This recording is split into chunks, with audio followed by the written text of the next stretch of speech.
The Autumn International Series is here and it's away, and I love it. England and Australia kicked us off on Saturday, and I've got Taff here to talk through it. Steve-O, how you doing? I'm good. How you doing, Tim? Very well, thank you. Okay, now then, onto this game, and the weather was a big factor. It didn't look too bad on the screen, but apparently down there on the ground, and particularly in the second half, it was damp and it was wet, and England picked a team to suit that with George Ford at 10 and lots of aerial threats. Did you think they were going to go as aerial as they did throughout the game? A little bit, because Borthwick is a big proponent of that. He really believes in the stats that talk about the ability to regain possession after a kick. If you've got a good kick, and Mitchell obviously kicked well yesterday, and it proved the right decision. I think by having Ford there as well, knowing with that weather, he had confidence that there would be a general on the pitch who would be able to play the situation. I think it also was a vindication for the Argentina tour. And so for him, it was also like these guys have deserved a chance again to go out there. But certainly on a day where Twickenham's weather, the state of the match, etc., it could all become quite iffy. I think having Ford there and Mitchell as well meant that they could. He had a bit of confidence then that they would respond in the right way to the environment, to the score, to the mood, and the pace of the game. Yeah, absolutely. And George Ford talked about it afterwards, actually, because they were 10-0 up. Ben Earl probably should have scored. It was brilliant held up play by Potter. They then should have scored almost directly afterwards, but Potter intercepted, went the length for 10-7. And a game that England were on top, foot on throat, dominating and doing a lot of good things, was suddenly only a 3-point game. And George Ford talked about the mental challenge of that afterwards. And I think this is another reason why having somebody of his character, his experience, and his ability, as you say, to play the situation was so important in a game like this. What I think is interesting about Ford is he's so experienced that, and because he wants to play at the gain line, that he gave, I think, the England attack a lot more confidence in their lines of running. And I really felt in that first half, the lines of running for England were better than I've seen in a long time, maybe building off the Argentina tour. But certainly, and that's why I think, also he brought the British Lions back from the bench. But his confidence and his ability, therefore, to allow the outside runners a sense of, okay, we've got a pattern here. I think with Finn Smith, Marcus Smith, there's risk taking, there's talent, but there's also perhaps with Finn, perhaps a little less maturity of the big stage. And that was what really impressed me in that first half. Second half, didn't quite get the same fluency in attack. But I really did think in that first half, as you said, some points were left out there, the Ben Earl one being obviously the main one. But the lines of attack and the speed was excellent. And I just wish perhaps that they got a little bit more of Faye Weboso on the ball a little bit earlier to perhaps scare them a little bit more. Absolutely. And that is a big bit about Tommy Freeman coming up in there. But we'll leave that for a second because I want to carry on talking about George Ford, because his kick to the corner in the 4th minute, which Faye Weboso was going up to and looked like he was going to claim, Kellaway got a hand in there and the ball ended up going off Kellaway's hand and into dead in goal. Now, I really wanted to see that again. I only saw one replay and for me, it was inconclusive. It looked like Kellaway had slapped the ball away deliberately, which if he had done, it would have been a yellow card and a penalty try. But it was hard to tell on the replay. It might have been he put his hand up in a genuine attempt to catch it, but as Faye Weboso came in and knocked his arm, it then propelled the ball outwards. I haven't seen another replay since. I'd love to have another look at that because I think it certainly deserved another look in my opinion.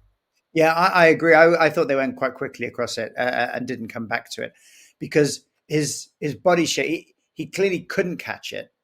So it was a valid attempt too, but he never was going to. So I think they probably in the spirit of that's a guy attempting to get the ball, great, but he was never going to catch it at that height going back like that. So yeah, I wouldn't have been surprised if they'd awarded that. I think it would have been, it's 6.5 dozen the other on that one. And but again, a great bit of play from England in that phase. I maybe would have thought like Ford was going to keep the ball in the hand and maybe hit a kind of a slightly flatter pass to continue the getting over the gain line, but he went wide and very nearly came off. Yeah, while we're talking about tens, I thought Edmed actually did all right in lots of ways for Australia. He's had a very up and down year, and certainly in the air, I thought he was excellent early on. He claimed a lot of high balls. I thought Paisami in at 12 for Ikitau was just so direct and physical. I mean, every team is going to target the opposition number 10, and George Ford typically makes all his tackles, but he always gives up ground with it. And if you've got somebody Yeah. like Sami running up in your channel all day long, then it's tough. And I thought Australia did that bit quite well. Yeah, and I think it was. I mean, I think ultimately they probably reflect on it. Schmidt would probably look at it and go, "It was fine for what it was on the day. It's not."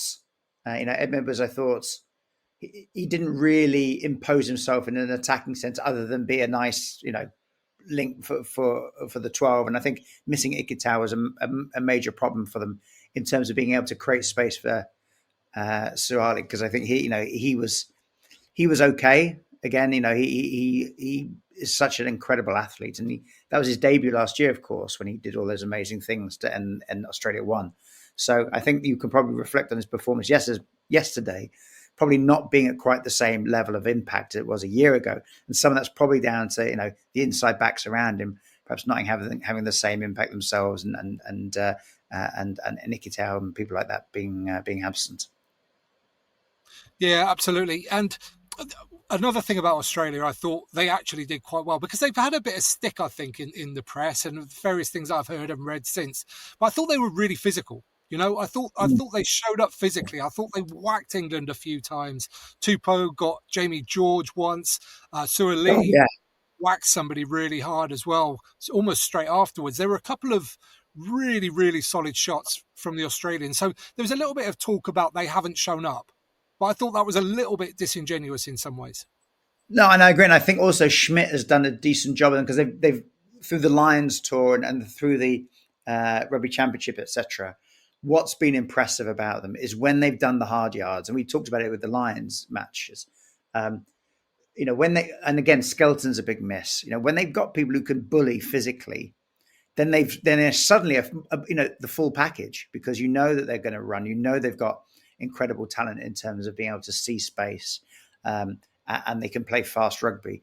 But without that tough edge, they'll always come up a bit short. And again, yesterday, as you said, there were moments where they really did impose themselves. And probably if they're going to do well in the World Cup, they mustn't neglect that part of the game. And I'm sure that's why they're working on Skelton and other players, just to make sure that they're there in the physical sense and they can actually compete that in that type of environment. Because as you said, there's a little bit of perception that they're perhaps a little bit soft, but on their day, and Wilson as well, they can really, really impose themselves. And that's what they did to the Lions. And you saw flashes of that yesterday. Yeah, for sure. Now then, Roebuck was picked on the right wing. I mean, he's a good all-round player, but his aerial ability is really world-class. And after about 21 minutes, it was him who got up for a Mitchell box kick, won it clean in the air, fed it straight to Sam Underhill. And I love this next bit because Underhill had Earl on his shoulder and he just gave it to him straight away. Yeah. Just feed the speed and watch him go. And Ben Earl streaked over from, 35, 40 metres? Yeah. I'm exactly with you, Tim, on that. The best bit about that was Underhill going, I'm going to immediately pass that. And I think I think it was a brilliant try, great kick, great catch, smart play immediately as he caught it. He was aware enough to give the ball in the as the next defender came to hit him. And Earl again, he had an impressive game. He's less. It's always been a bugbear of mine, as he wanders around the field applauding everything.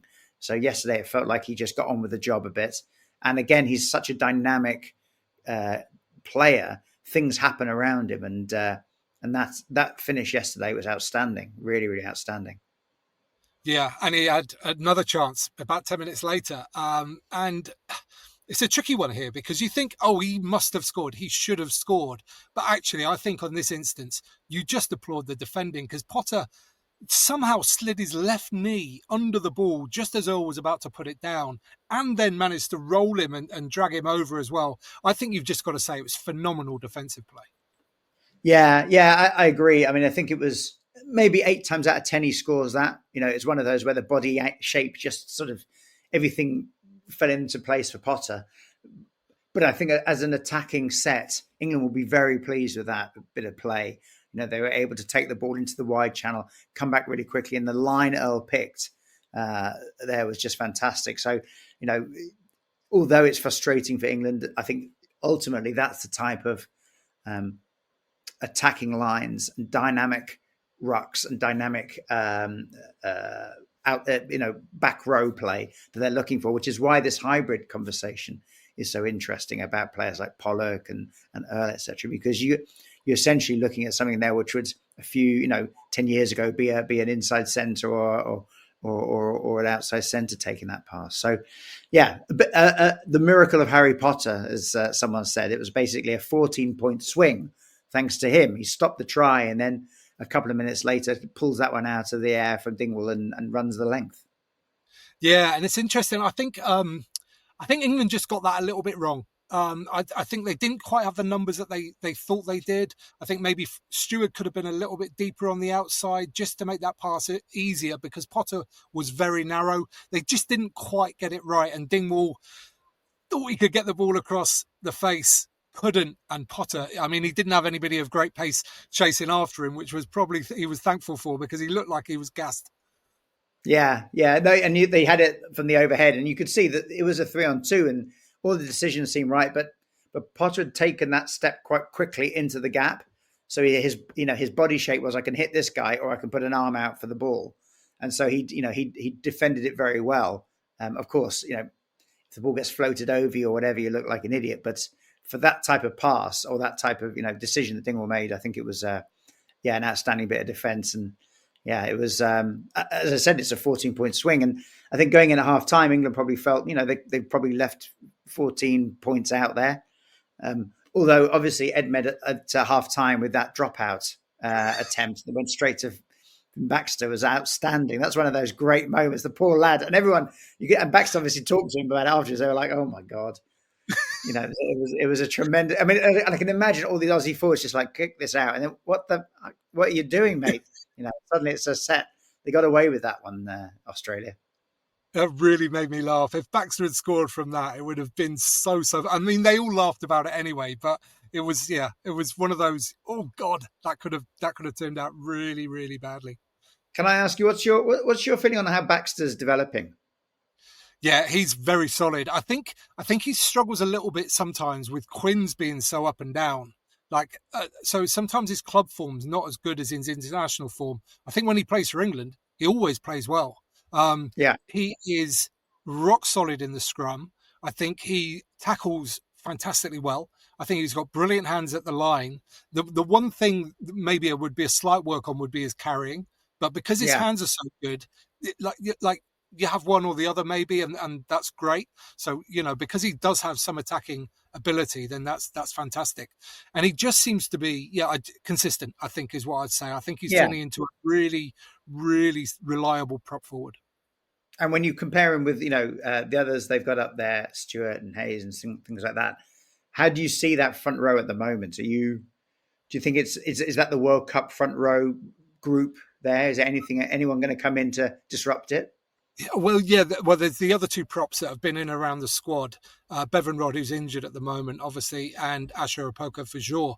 But then there's a whole raft of other younger props coming through as well. And if they progress, if they keep going forward, then any of those could easily come through as well. People like Billy Seller at Bath and the Gloucester prop, the name of whom is for Sogbon at Gloucester as well. He could easily come through too. But yeah, those six that are currently in the England squad, I think have got the strongest chance for sure. Yeah, and I think you're right about, ultimately, this is the wrong comparison in some respects, but you'll hopefully understand. Baxter feels to me like, a Jason Leonard type prop in that, he's going to do everything 7 out of 10. And in a World Cup final, when, you've got getting blown for, Leonard, as Leonard came on in that famous World Cup final and just went, I'm just going to hold it there.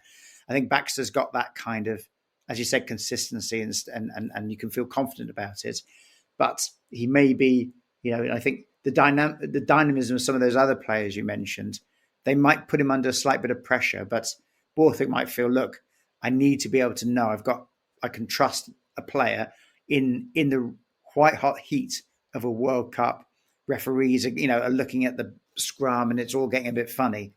So it'll be interesting to see how he develops as a young prop into an old, experienced head in the next couple of years.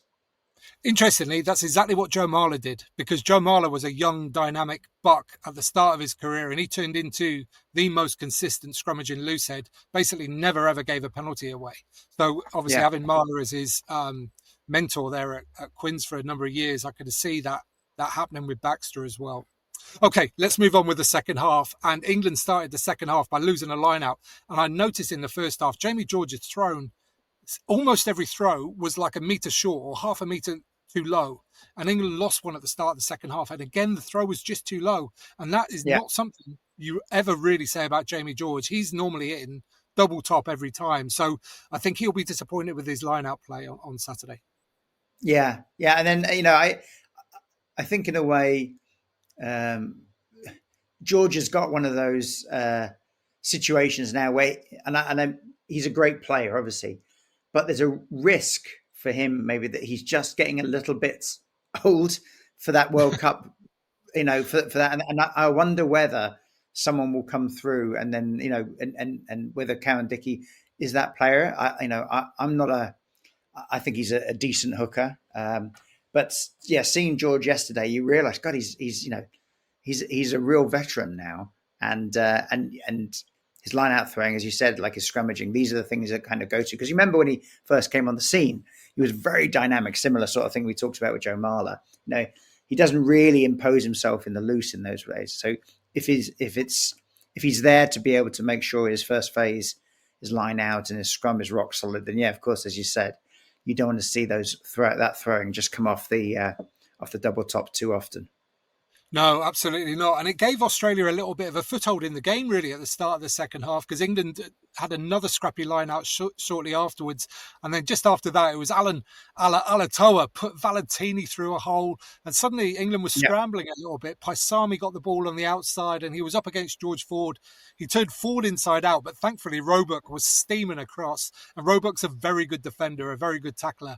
He got Paisami. And I think Roebuck actually was potentially up there for man of the match as well, because he had some really important involvements. Yeah. And I think I think ultimately that's this trial of having Freeman in the outside centre position, Roebuck, you have a real lot of physical height. They've got the rangy players. They carry the ball, most of the time very well into contact. So again, you've got some confidence that you can set up behind them, as support players, and know that you're going to be able to keep the ball. So yeah, I was quite impressed with the physicality of them. But as we said, whether Freeman's got enough of the guile, enough of that passing capabilities for the outside centre channel, I'll see. But Borthwick's very open to kind of saying, well, look, in the second half, it might be Ben Earl who's in there. We'll move Freeman to the wing, or Pollock in there, etc. And that's a very interesting mindset to take. Yeah, Borthwick is almost maverick-like sometimes in his selections, isn't he? For a very straight man, his selections can sometimes be really interesting. And I think while we're talking about Freeman, I think he does look like a winger playing centre at the moment. And I think he's got the ability to develop. I think he definitely has that. But there were at least two times on Saturday when he really should have passed to Feo Boso, I think, both times. And that'll come. That'll come with time. And I think it's great that Borthwick actually is giving him a chance in an England jersey to do it and develop on the biggest stage. I think it's really brave. Yeah. I was talking to someone last night, a friend of ours, who was saying, we need to get Stewart and Roebuck out of there, put Freeman at fullback. I thought again Stewart played pretty well. There's some, the pace will always be a bit of an issue with him at the top level, but I thought generally, I think he can be pretty pleased with his performance yesterday, and I think I wouldn't be surprised if Borthwick feels like he can go back to that type that back line for the next one. Yeah, I agree. Now then, bomb squad, 5 British Lions forwards coming on all together, and it was just like it was was a nice moment, wasn't it? It's like, it's a bit inspiring. It's a little bit lift everybody, lift the crowd, because it was spoken about beforehand, and to stick them all on at the same time was cool. And Tom Curry came on and he just did what he always does, and he just played with a level of physicality. And the one moment when Edmed didn't really see him coming and turned back and just got wiped out by Curry coming the other way, it was just a sort of a wonderful moment. Yeah, no, and you're absolutely right. That the emotional energy that bomb squad brought to the England team, I think that was as everyone has kind of reflected on the game afterwards, it was that really took the game away from Australia. And yeah, and the thing about is the whole stadium could see Curry coming up Edmed's blind side. So there was a collective ooh, and even in the pub where I was watching, ooh, it was a bit like, the killer's behind the door and you don't realize it, and everyone watching the film realizes it. So, Curry's, all of them had a strong impact on the game. But yeah, Curry and obviously Cowan-Dickie as well. Those up front, they had a really good impact. And I think for Borthwick, we've seen South Africa use this bomb squad thing over the last few years. I think if Borthwick can do the similar sort of thing, but in terms of not just physical scrum domination, but also dynamic running, also in terms of just we are going to hunt you down now and squeeze the life out of you, and we're going to be able to be a threat with the ball in hand, then I think that's a really strong proposition, because they have so much strength and depth, really, England, when you think about it, that it has to be seen as a 22-person match. It's going to be, how can we put 22 people on the pitch and 23, sorry, and put everyone and give everyone the opportunity to have as strong an impact as possible. And I think the ability for some of those players, Curry is probably going to be a first choice, but you're thinking about Pepper, for example, or Underhill, or any of these guys, to be able to switch in and out from being on the bench, being a starter to a finisher. I don't think that, I'm in the team, I'm not in the team becomes an issue anymore. It's, I'm starting the game or I'm going to finish this game. And I always think that's a really good mindset for the squad to get into. Completely. And this is the type of game, or the type of situation, where England had struggled over like the previous 12 months before sort of being on this winning streak, where they just lost all the tight games. And this was one, like you say, when the bench came on, they just took it away. Scored 3 tries towards the end of the game. Roebuck getting up to slap a ball down for Henry Pollock. And this is really interesting for me, because Pollock actually got blocked at the ruck. When he started his run, he got blocked off by somebody. If that hadn't have happened, he might have got there too early, and he might have been static when he was running onto the ball, but he wasn't. He was flying onto it, and it was the most amazing pickup at pace to get that left hand down there and get the ball in, sidestep almost immediately, think he's scoring, looking up at the big screen, get tackled, and somehow managed to clamber back to his feet just and get over. It was another huge highlight reel moment for him. Yeah, and we're old farts, so we can be probably a little bit like, oh, Pollock, you're like such a plonker. But he's box office, and there's no denying that pickup was world class. For a back row, that's the sort of thing you see Dupont do, or Barrett do, or people like that. They're like, look at that, like that's different. But this is a back row who rates himself, and more often than not delivers. And I just thought it was a brilliant try. And it had everything about Pollock, as he said, his athleticism, his cockiness, but he got back up, he scores it. So all power to him. And I think if they can keep his feet on the ground while still retaining the same positive energy, then I think he's going to be a fantastic part of that squad. Yeah, and let's not forget, it was rainy, and it was a rainy autumn day as well. So the conditions to do that in as well, it's a remarkable bit of skill, to be honest. Did you think? I didn't think people talked about the pickup enough. No, I agree. Think they replayed it. Like, why aren't they showing that? It was unbelievable. Yeah, completely unbelievable. It looked like England were going to score again almost straight afterwards, but Luke Cowan-Dickie lost the ball in the maul. I say lost, it was actually Fraser McWright who got in there and knocked the ball down. I thought McWright was brilliant for Australia, won a ton of turnovers, and he just he epitomises what it is to be a Wallaby forward, I think. Yeah, yeah, and they were tiring. Obviously, the Wallabies last 15 minutes or so, but and I think they'll be pretty disappointed with the Cowan Dickey Maul try. I mean that was not a good experience for a Wallaby team to be bullied like that. But they stuck at it, and I think Schmidt will probably say, "Look, we've learned a bit here about our mental. They've had a long season. That there's a lot of factors going on here." But as you said, the number of the players, really did stick to their task. But I'd have to say, you don't want to get pushed over from 22 meters out as an international pack.